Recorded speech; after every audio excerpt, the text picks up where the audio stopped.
World war 2 में Nazi Germany की U-1206 नामी सबमरीन नॉर्थ सी में छुपी हुई थी। नीचे समंदर का खौफ और ऊपर पहरा देते हुए ब्रिटिश प्लेन्स। इसी दौरान सबमरीन के कैप्टन ने टॉयलेट का इस्तेमाल करते हुए गलत वॉल को खोल दिया। कुछ ही सेकंड्स में समुद्र का पानी वेसल के अंदर भरकर बैटरीज के अंदर चला गया और सबमरीन के अंदर क्लोरीन गैस बनना शुरू हो गई। मजबूरन सबमरीन को सरफेस पे लाना पड़ा, जहाँ पे ब्रिटिश नेवी और ब्रिटिश एयरफोर्स सख्त पहरा दे रही थी। उन्होंने देखते साथ ही सबमरीन को तबाह कर दिया और सभी क्रू मेंबर को कैदी बना लिया। समंदर की गहराई में 200 मीटर नीचे सबमरीन के लिए किसी भी गलती की जरा बराबर भी गुंजाइश नहीं होती। एक छोटी सी भी गलती मौत का पैगाम बन जाती है। कहते हैं कि सबमरीनर्स का दुश्मन कोई और नहीं बल्कि उनका अपना खुद का दिमाग होता है। उनकी पूरी दुनिया सिर्फ स्टील का एक ट्यूब होती है जो कि समुद्र में कई 100 मीटर नीचे छुपकर चल रही होती है। ऊपर पानी का बोझ, नीचे मौत का सन्नाटा और बीच में इंसान। इसके अंदर रहने वाले क्रू दिनों तक नहीं बल्कि महीनों तक पानी के अंदर रहते हैं। साल 2024 में HMS वेंजेस ने समुद्र में पूरे 201 दिन कंप्लीट करके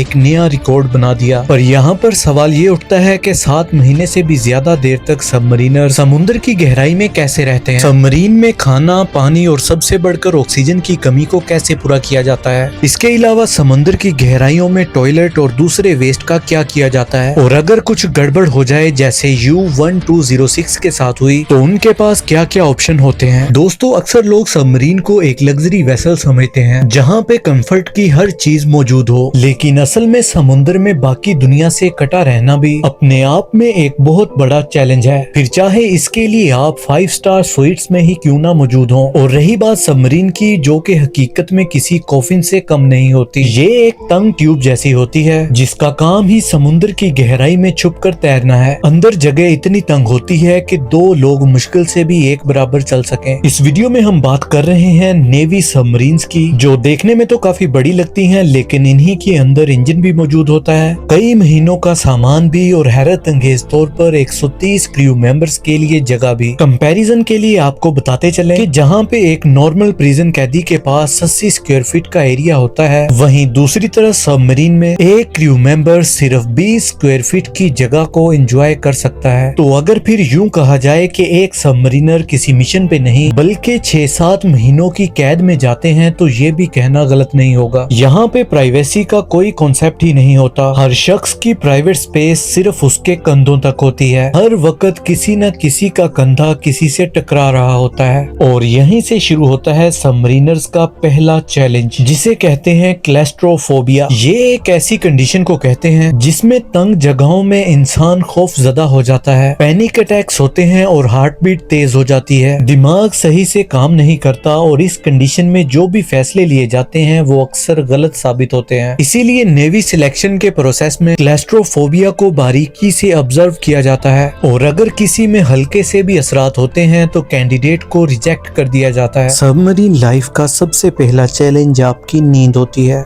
अगर सोने के लिए आपके पास अपना एक प्राइवेट बेड है तो आप खुश नसीब हैं, क्योंकि सबमरीनर्स में प्राइवेट बेड नाम की कोई चीज नहीं होती। ये बंक कॉफिन जितने टाइट होते हैं एक दूसरे के ऊपर, जिस पर सिर्फ इंसान लेट सकता है, बैठना भी मुमकिन नहीं। सबमरीन के बेड पर लेटना कब्र में सोने से कम नहीं है। USS मसूरी जैसी सबमरीन्स में करीब 135 क्रू मेंबर्स होते हैं और बेड सिर्फ 94, मतलब कि एक सिंगल बेड को अलग अलग सेलर्स शेयर करते हैं। यहाँ पे एक सिस्टम होता है जिसे हॉट बंकिंग कहते हैं। एक सेलर जब अपनी ड्यूटी के लिए उठता है उसी वक्त किसी और की ड्यूटी खत्म होती है और वो उसी गर्म बेड में घुस जाता है, यानी कि यहाँ पे बेड कभी ठंडा ही नहीं होता। सोचें, यहाँ पे नींद भी आपकी अपनी नहीं है, वो भी शिफ्ट सिस्टम का हिस्सा होती है। और इन सबमरीन्स में दिन रात का कोई कॉन्सेप्ट ही नहीं होता। उसकी वजह ये है कि ये समुद्र में कई 100 फीट नीचे होती हैं, जहाँ तक सूरज की रोशनी पहुँचने का कोई चांस ही नहीं होता। इसीलिए इंसान का sleeping cycle natural sleeping cycle से बहुत मुख्तलिफ होता है। यहाँ पे हर किसी को आर्टिफिशियल स्लीपिंग साइकिल बनाने पड़ते हैं। अब आप सोच रहे होंगे कि इतने सारे लोग एक ही जगह पर इतनी देर के लिए बंद रहते हैं तो आखिर उन्हें खाना कहाँ से मिलता होगा। सबमरीन जब मिशन के लिए निकलती है तो उसमें करीब 20,000 किलो खाने का सामान लोड किया जाता है। और इससे भी ज्यादा हैरानी की बात तो ये है कि सबमरीन में स्टोरेज की कोई खास जगह नहीं होती, बल्कि पूरी सबमरीन में खाने का सामान फैला फैला दिया जाता है। बेड्स के नीचे और कॉरिडोर में सारा सामान फैला दिया जाता है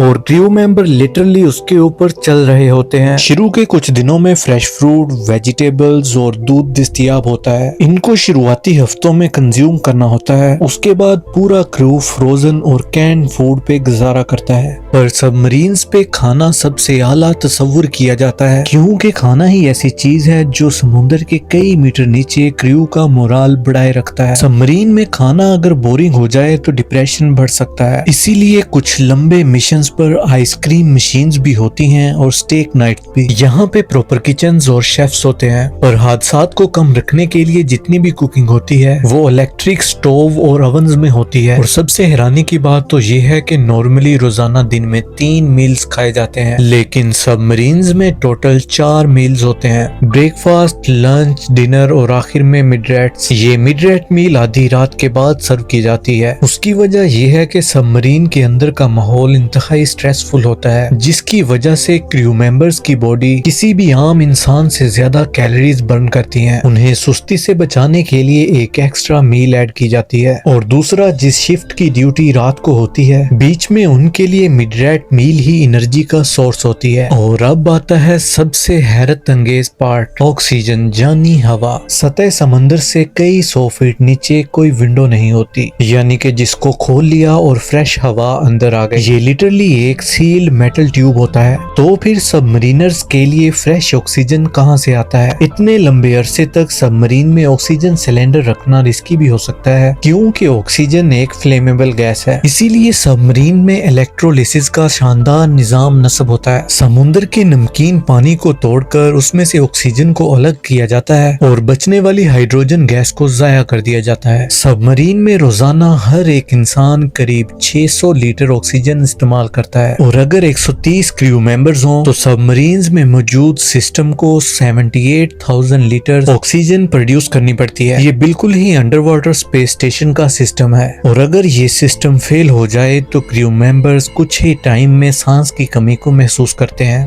लेकिन सबमरीन में सिर्फ ऑक्सीजन बनाना ही क्रू के जिंदा रहने के लिए काफी नहीं। इंसान जब सांस लेता है तो वो कार्बन डाइऑक्साइड भी रिलीज करता है। अब अगर एक तरफ से ऑक्सीजन बन रही है और कंज्यूम भी हो रही है और साथ साथ कार्बन डाइऑक्साइड गैस भी बन रही है जिसे कोई कंज्यूम नहीं कर रहा, तो इस सूरत में हवा में एक इम्बैलेंस बन जाता है। कार्बन डाइऑक्साइड गैस 10% से भी ज्यादा हो गई तो ये हरगिज खतरे से खाली नहीं। इसीलिए मॉडर्न सबमरीन्स में कार्बन डाइऑक्साइड स्क्रबर लगे होते हैं। सबमरीन की हवा को एक टावर से गुजारा जाता है जिसमें अमाइन नाम का एक लिक्विड स्प्रे किया जाता है। ये केमिकल हवा में से सिर्फ कार्बन डाइऑक्साइड को अब्सॉर्ब कर लेता है। लेकिन अगर ये सिस्टम फेल हो जाए तो इमरजेंसी की सूरत में सोडा लाइम या लिथियम हाइड्रोक्साइड के कैनेस्टर्स जगह जगह पर रखे जाते हैं। जब हवा इन कैनेस्टर से गुजरती है तो केमिकल कार्बन डाइऑक्साइड के साथ रिएक्ट करता है और उसे सॉलिड कार्बोनेट में बदल देता है। ये होता तो सिर्फ इमरजेंसी के लिए है, क्योंकि अगर एक बार कैनेस्टर भर गया तो वो कचरा बन जाता है और फिर उसे डिस्पोज करना एक नया मसला बन जाता है। सबमरीन्स में खाना पकाने से लेकर शावर लेने तक और लॉन्ड्री से लेकर पीने के पानी तक सबमरीन में ताज़ा पानी का होना बहुत ही जरूरी है। जिस पानी में वो तैर रही है वो सारा पानी नमकीन है। इसी पानी को डिस्टिलेशन यानी के भाप बनाकर साफ करना या फिर रिवर्स ऑस्मोसिस के जरिए फिल्टर किया जाता है। न्यूक्लियर सबमरीन्स में क्योंकि एनर्जी की कोई कमी नहीं होती तभी उसमें डिस्टिलेशन का तरीका अपनाया जाता है, जबकि मॉडर्न सबमरीन्स में हाई टेक फिल्टर लगे होते हैं जो समुद्र के पानी में से नमक को अलग कर ताज़ा पानी तैयार करते हैं। पानी बेशक यहाँ पे बनाया जा सकता है, लेकिन इसको इस्तेमाल करने के लिए सख्त रूल्स होते हैं। यहाँ पे शावर लेने के लिए किसी को 15 मिनट नहीं मिलते, बल्कि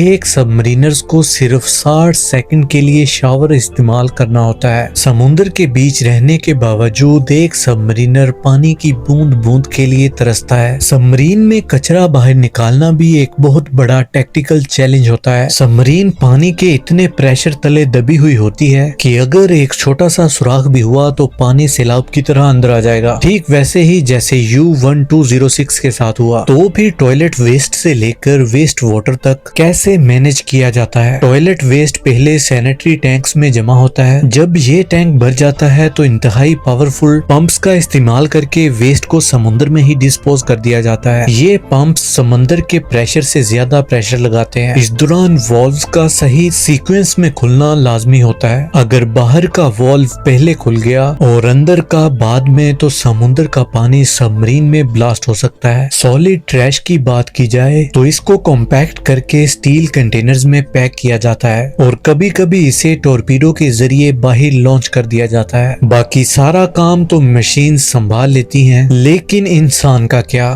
कहते हैं यहाँ पे सबमरीनर्स का सबसे बड़ा दुश्मन उनका अपना दिमाग होता है। महीनों तक सनलाइट नहीं, फैमिली कांटेक्ट ना होने के बराबर, एक जैसी स्मेल, एक जैसी दीवारें और एक जैसे ही चेहरे। क्रू मेंबर्स डिप्रेशन, एंजाइटी और क्लास्ट्रोफोबिया का शिकार हो सकते हैं। सबमरीन में एक छोटी सी आर्ग्यूमेंट एक बहुत बड़ी लड़ाई बन सकती है। इसीलिए सबमरीन्स में दिन और रात के पैटर्न को सही रखने के लिए दिन में लाइट्स का रंग नेचुरल लाइट जैसा होता है और रात में इसका रंग रेड कलर का हो जाता है, ताकि दिमाग को सिग्नल मिलता रहे कि अब रात हो गई है। लेकिन जो भी हो, क्रू को इसी कंडीशन में जिंदगी और मौत के फैसले करने पड़ते हैं। 1945 को यूएसएस टैंक की तरफ से एक टॉर्पीडो मिसाइल को छोड़ा गया, लेकिन कैलकुलेशन में छोटी सी गलती होने की वजह से वो टॉर्पीडो फायर तो हुआ, लेकिन वापस घूमकर उसी सबमरीन में जा लगा जिसने उसे फायर किया था। यूं फिर U-1206 का टॉयलेट इंसिडेंट हो या यूएसएस टैंक का अपना ही टॉर्पीडो, ये हादसात हमें ये बताते हैं कि सबमरीनर्स की जिंदगी सिर्फ दुश्मनों से लड़ना ही नहीं, बल्कि हर पल अपने ही दिमाग, अपनी ही मशीन और उस खामोश समंदर से लड़ना है, जहाँ पे गलती की सजा सिर्फ और सिर्फ मौत है। उम्मीद करता हूँ कि आपको आज की वीडियो इंफॉर्मेटिव लगी होगी। इसी के साथ मुझे दीजिए इजाजत।